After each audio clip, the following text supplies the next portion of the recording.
Сәлем достар, бүгін біз сам және any ережелерінің қолданылуы бойынша тоқталып өтетін боламыз.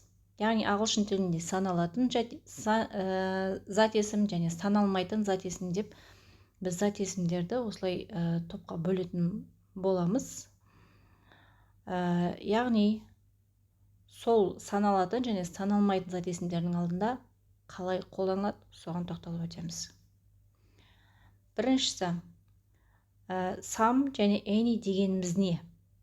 Соған тоқталып өтейік. Сам дегеніміз біраз, кейбір деген мағынаны береді. Any дегеніміз ешқандай, бірде-бір немесе қандай да бір деген мағынаны береді.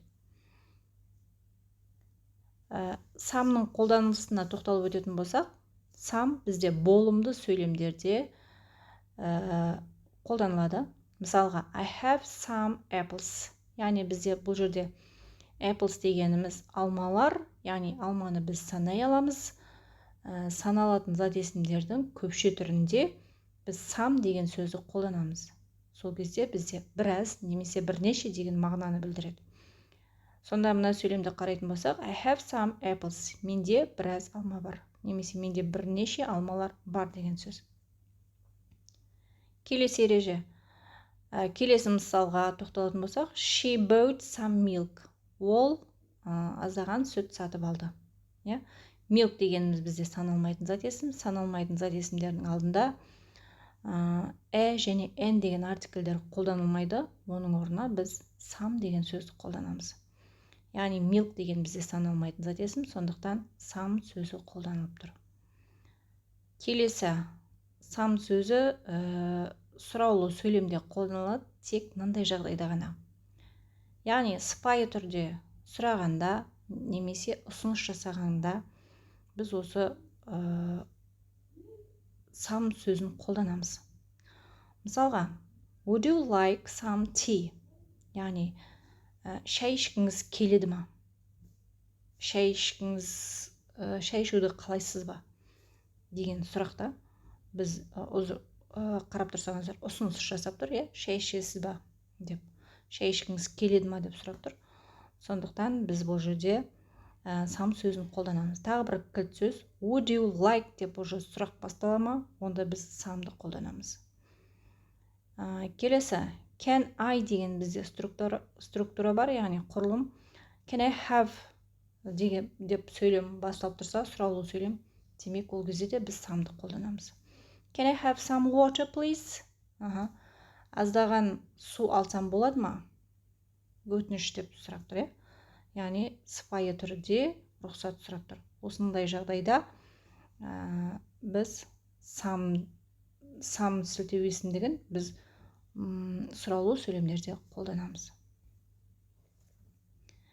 Келесі, any'дің қолданылуы. Any дегеніміз бізде сұраулы сөйлемдерде қолданылады. Мысалға, do you have any question? Яғни сізде тағы сұрақтар бар ма? Деген сияқты. Is there any coffee left? Мұнда тағы кофе қалды ма? Деп сұраған кезде, яғни осындай сұраулы сөйлемдерде зат есімнің алдына қолданамыз. Any'ді. Және any бізде болымсыз сөйлемдерде қолданылады. Мысалға, I don't have any money. Менде ешқандай ақша қалған жоқ. She doesn't have any friends in this city. Яғни бұл қалада оның ешқандай достары жоқ деген сөз. Және де кез келген деген мағынада да біз any'ді қолданамыз. Some мен any'ді салыстыратын болсақ, some, яғни болымды сөйлемдерде, растау сөйлемі дегеніміз бізде болымды сөйлемдер және сұраулы сөйлемдерде ұсыныстар мен сыпайы түрде қолданамыз.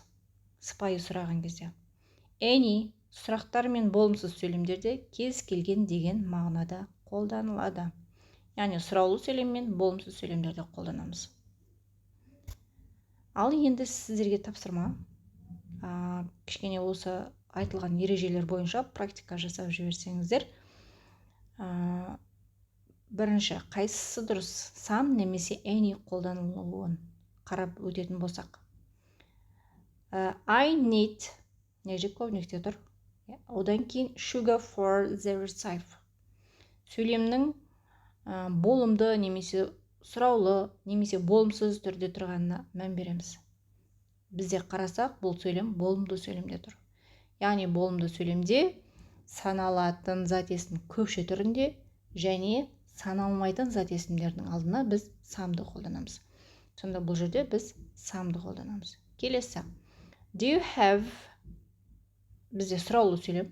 Do you have деп басталып тұр. Сондықтан any'ді қолданамыз. Do you have any pencils? Яғни сендер қарандаштар бар ма? Деп сұрап тұр. Келесі. Болымсыз сөйлем. Doesn't пен тұр. Яғни she doesn't have any time. Оның ешқандай уақыты жоқ деген сияқты. Дәл осы сияқты өз мысалдарыңызды комментарийге жаза өтіңіздер.